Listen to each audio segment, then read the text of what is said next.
ఇక్కడ రాసిన మాటలు మనం చూస్తున్నాం. అంతకుముందు 2 వీక్స్ బ్యాక్ మనం ఇదే లేఖనాన్ని ధ్యానం చేసినప్పుడు అక్కడ ఏముందంటే, మార్పు నొంది బిడ్డల వంటి వారైతే అని, లేకపోతే ప్రవేశం లేదని, తగ్గించుకోపోతే వాడు పరలోక రాజ్యంలో గొప్పవాడు కాడని. ఇప్పుడు మరొక మాట చూస్తే, నీ చెయ్యి నీ పాదం నిన్ను అభ్యంతరపరచిన ఎడల. కాంటెస్ట్ అంతట్లో కూడా చెప్తుందల్లా పిల్లల గురించి. దానికి పై వచనంలో సరిగా ఉందా? దానికి పై వచనంలో ఏం రాసి ఉందంటే, అభ్యంతరములు కలగక ఎవరి వలన వస్తాయో, ఎవరి వలన వస్తాయనేది ఒక మాటే. ఇప్పుడు చదివిన దాంట్లో మన అవయవాలే మనకి అభ్యంతరం. అంటే ఒకరిని బ్లేమ్ చేసే దానికంటే ముందుగా మన చెయ్యి, మన కాలు, ఆ తర్వాత కన్ను. ఇది 3 సువార్తల్లో 3 సువార్తల్లో రాయబడింది. ఏదన్నా ఒకసారి 2-3 సార్లు ఎంఫసైజ్ చేసి చెప్తారంటే కొంచెం ఇంపార్టెంట్ అని. నరకానికి పోవడానికి ప్రధాన కారణం ఎవరవుతున్నారు? మనకున్న అభ్యంతరాలు. ఏం అభ్యంతరపరుస్తున్నాయంటే మనల్ని చెయ్యి, కాలు, కన్ను.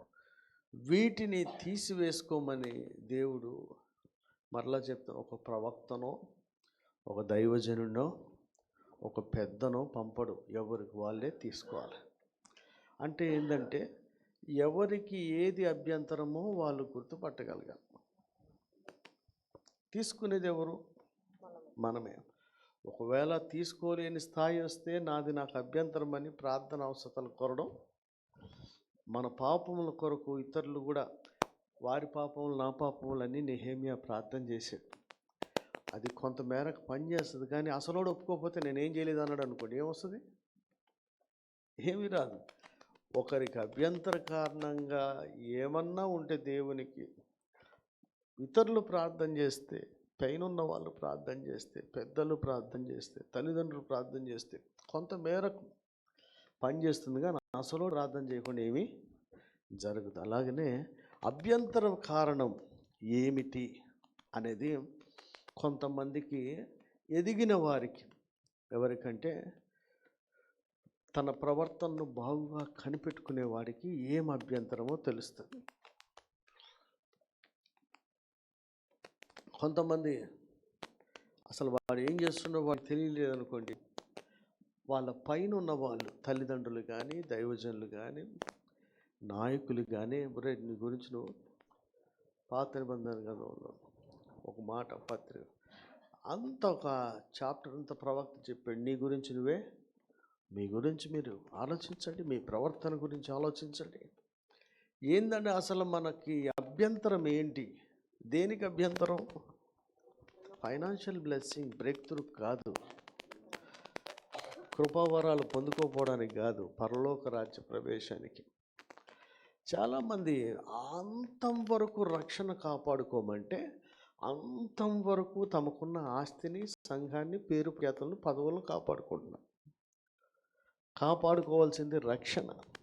అంటే ఈరోజు రక్షించబడి, ఈరోజు గొప్ప ఉజ్జీవంగా ప్రసంగం చేసి, ఈరోజు ఇశ్రాయేలుకు విమోచనగా, న్యాయాధిపతిగా ఉన్నటువంటి వాళ్ళు కూడా ఏదో ఒక దాంట్లో పడిపోయి మొత్తం పోగొట్టుకున్నారు.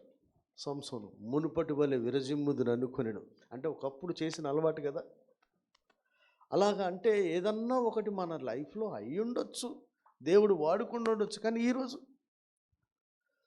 ఈరోజు అనేది ముఖ్యం. ఈ రోజు వరకు కూడా మనకు అభ్యంతర కారణాలు ఏంటి అనేది ఎవరి కాలు చూసుకోవాలి. ఒకవేళ ఎవడన్నా చెప్తే, జ్ఞానం గలవాడు తను గద్దించిన వాడిని మరింతగా ప్రేమిస్తాడు, మూర్ఖుడైతే తిరస్కరిస్తాడు అన్నది. వాడిని లెక్క చేయడు. కాంతరంగంలో పగబెట్టి వీడు నన్ను పాయింట్అవుట్ చేసిండా అంటాడు. జ్ఞానం కలిగిన వాడు అసలు ఎందుకు చేయాల్సి వచ్చింది, ఒకటితో వేలు పెట్టి చూపించుకోవాల్సినంత అవసరం ఏమొచ్చింది అని పగబెట్టుకోవడం కన్నా మార్చుకునేవాడు జ్ఞానం కలిగిన వాడు. ఈ రోజున అభ్యంతర కారణాలు ఏంటి మనిషికి? నెంబర్ 1 చెయ్యి, రెండోది పాదం, మూడోది దేనికి ఇవి 2 అంటే కింద రాసింది, చిన్న పిల్లలను తృణీకరించకుండా మీరు. అయ్యా అసలు ఒక క్రైస్తవులకి బేసిక్గా ప్రవేశానికే మీకు 5వ అధ్యాయంలో శాస్త్రుల నీతి కంటే పరిసయ్యుల నీతి కంటే అండి మీ ప్రవేశం మీరు స్టడీ చేసుకోండి. ఎప్పుడు 60-70 ఎప్పుడు చచ్చిపోయినా ప్రవేశమే ముఖ్యం.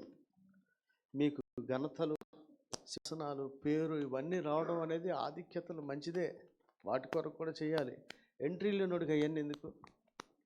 కనుక ఎంట్రీ కోసం ఏంటంటే వారి నీతి కంటే మన నీతికి ఎక్కువ అవడం. అలాగనే చిన్నపిల్లల్లాగా మార్పు నొందడం, చిన్నపిల్లల్లాగా తగ్గించుకోవడం.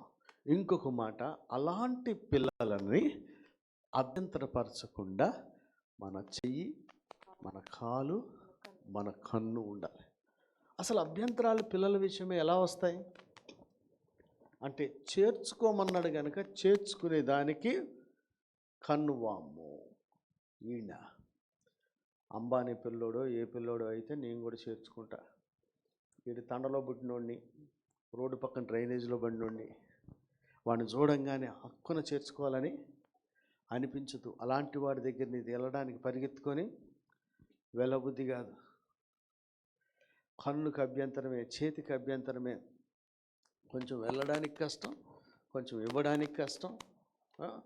ఎవడైనా దేవుని బిడ్డే, పిల్లలంతా దేవుని వాళ్ళే అన్న భావన ఇప్పుడు మనకు ఉందనుకోండి. ఒక అమెరికా వాడిని తెల్లవాడిని పెట్టుకోవాలంటే రప్పనిపిస్తుంది, నీగ్రోని పెట్టుకోవాలంటే మనిషి సహచరం కొంచెం ఆలోచన. ఈ నల్లోడు ఎందుకురా బాబు, వీడు కొనముచ్చలా ఉన్నాడు, ఈడెందుకు, వీడేం దొరలాగా ఉన్నాడు. దొర అయితే ఏంది, వాడు గుండె స్వచ్ఛంగా ఉందేమో, వీడి గుండె విషంతో ఉందేమో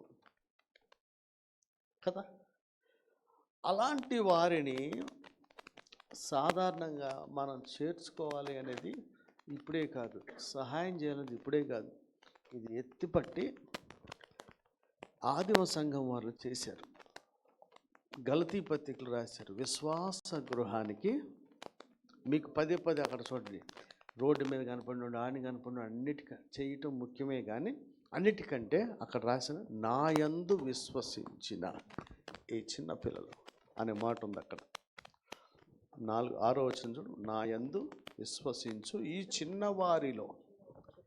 ఎవరిని పడితే వాళ్ళని కాదు, సహాయం చేయాలి, అందరికి చేయాలి. మొదట విశ్వాస గ్రహం చేయాలి, లోబడాలి, భర్తకు లోపడాలి, భార్యకు లోబడాలి, ముందుగా దేవునికి లోబడాలి, దైవజనుడికి లోబడాలి.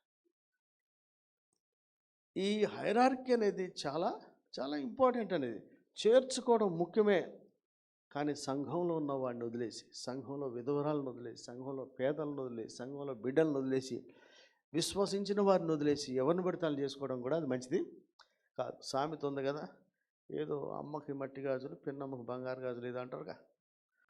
మన పిల్లలకి దేవుని యందు విశ్వసించని వాడిని వదిలేసి వచ్చి మందిరంలో ఉన్నవాడిని, క్రీస్తుని అంగీకరించిన వాడిని బయటోడికి చేయటం అనేది సరైనది, అది తప్పు కాదు. ప్రయారిటీ దీని తర్వాతనే అది చేయాలి. సో ఈ పద్ధతిలో మనకి అభ్యంతర కారణాలు 3 వస్తాయి. ఒకటి చెయ్యి, కాలు, కన్ను.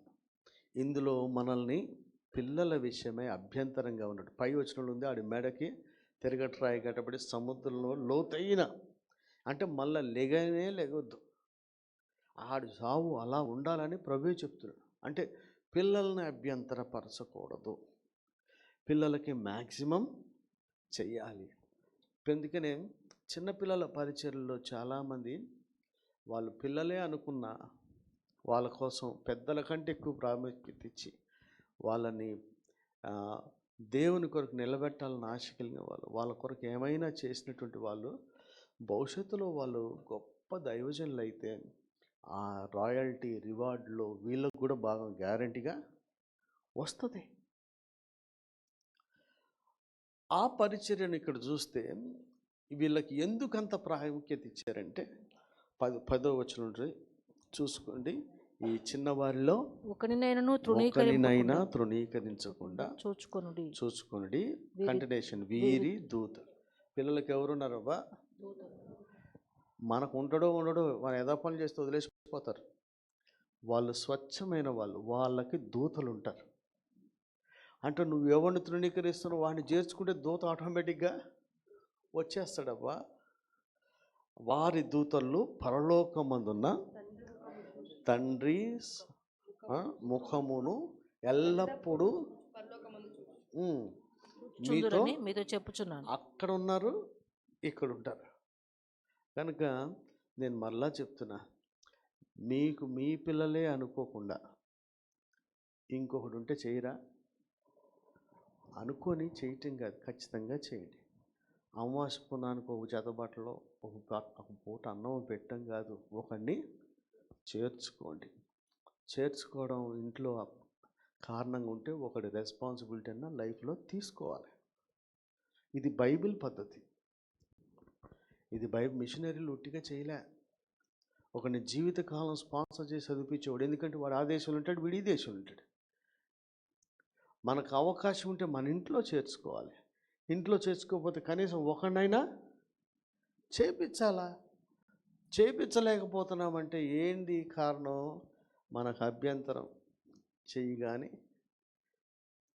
పాదము కానీ, కన్ను కానీ అయి ఉంటుంది. వాళ్ళందరినీ కూడా ప్రభు వాడిని తృణీకరించకుండా చూసుకోండి. భక్తి గురించి యాకోబు పత్రికలు ఏముంది? కాదు, 1వ అధ్యాయం చివరి వచనం చదువు.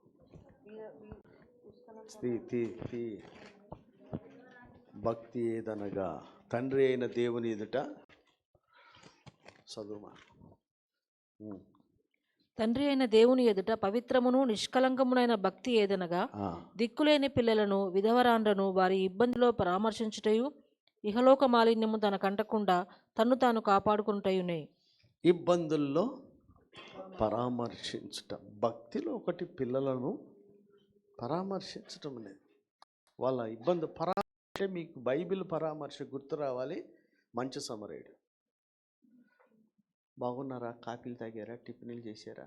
మీకోసం ప్రార్థన చేశాం. ఇది పనికిరాని పని. పరామర్శ బైబిల్ పరామర్శ. దేవుని నీతి అంటే తెలవాలి, మనిషి నీతి అంటే తెలవాలి, దేవుడు లక్ష్య పెట్టే ఏంటో తెలవాలి, మనుషులు లక్ష్య పెట్టే ఏంటో తెలవాలి. అలాగని ఇక్కడేం రాసిందంట? పరామర్శించడం అంటే బైబిల్ లూకాసు వార్తలో రాయబడినటువంటి ఆ మంచి సమరయుని గురించి చూస్తే, పరామర్శించేవాడు ఆయన దగ్గరికి వెళ్ళి ఆయన దిగి తన గాడిద మీద ఎక్కించుకొని పూటకూళ్ళ వాడిని ఇంటికి తీసుకెళ్ళి గాలి పిండి ఈయన గట్టుడు కాకుండా ఆయన దగ్గర తీసుకుపోయి ఇంకా ఏమన్నా అవసరమే డబ్బులు ఇచ్చి ఇంకా ఏమన్నా అవసరం వస్తే మళ్ళా ఇస్తా అన్నదే పరామర్శ. బాగున్నారా? అయ్యో, ఇది పరామర్శ కాదు.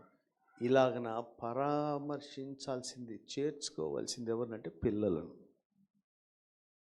ఏది విత్తితే అది కోస్తా ఉన్నావు. నీ పిల్లోడు నీ మాట ఇంటలేదా? ఇంకో పిల్లోడికి చెయ్యి. నీ పిల్లోడు నీ మాట ఇంటలేదు. ఇతరులు మీకు ఏం చేయాలంటారో ముందు చేయమన్నాడు. కనుక ఇవన్నీ ఏదో చారిటీ అనేది కాదు. బైబిల్లో చెప్పిన మాట. మీరు నేను నమ్మాల్సింది నిత్యత్వాన్ని నమ్మితే, పరలోక రాజ్య ప్రవేశాన్ని నమ్మితే, శాస్త్ర నీతి కంటే పరిశీలన నీతి కంటే మన నీతి అధికమవడం ఎంత ముఖ్యమో, ఈ పిల్లవాళ్ళని లాగా తగ్గించుకోవడం, పిల్లవాళ్ళలాగా మార్పు చెందడం ఎంత ముఖ్యమో, అలాగనే పిల్లవాళ్ళకి అభ్యంతరం కలగకుండా చూసుకోవడం కూడా అంతే ముఖ్యం.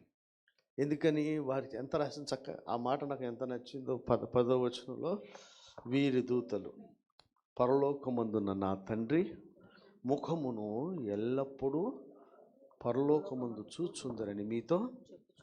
వారికి దూతలు ఉన్నారు. ఎక్కడ ఉంటున్నారు? పరలోకమందు తండ్రి ఎదుట ఉన్నారు. అలాంటి పిల్లలకు అభ్యంతరం కలగకుండా మీరు ఉండండి.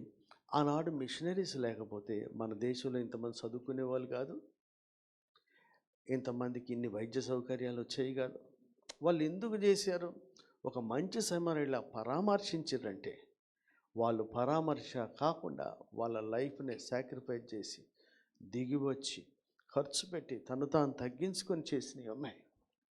మరి వాళ్ళే ఇట్లా చేయగలిగితే మనం ఓ తరానికి మన దీవెనగా ఎందుకు ఉండకూడదు అనేది సెకండరీ పాయింట్. దానికంటే ముందు ఇది ఇంపార్టెంట్, ఎందుకంటే ప్రవేశానికి ఇంపార్టెంట్. ఈరోజు అభ్యంతర కారణంగా ఏముంటున్నాయి?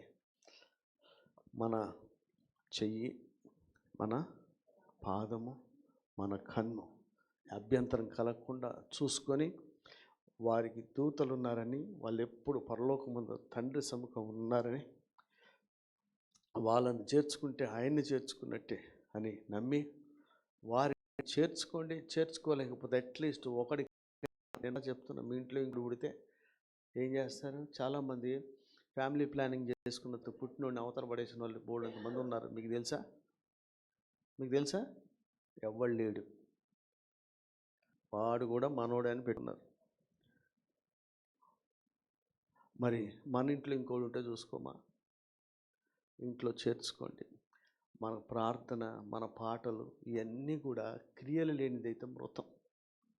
పరలోకమందు ఉన్న తండ్రి ఉన్నాడని, ఆయన చేర్చుకోమన్నాడని, ఆయన తీర్పులో ఇవన్నీ జ్ఞాపకం చేస్తాడని నమ్మితే ఒకరిని చేర్చుకోవడం, లేదంటే ఒకనికి కొత్త జీవితాన్ని ఇచ్చే పనైనా, వాడి అక్కర్ల అవసరాలన్నీ వాడు ప్రయోజకుడైన తీర్చే పనైనా చేస్తే ఖచ్చితంగా మనకు పరలోక రాజ్య ప్రవేశం దొరుకుద్ది.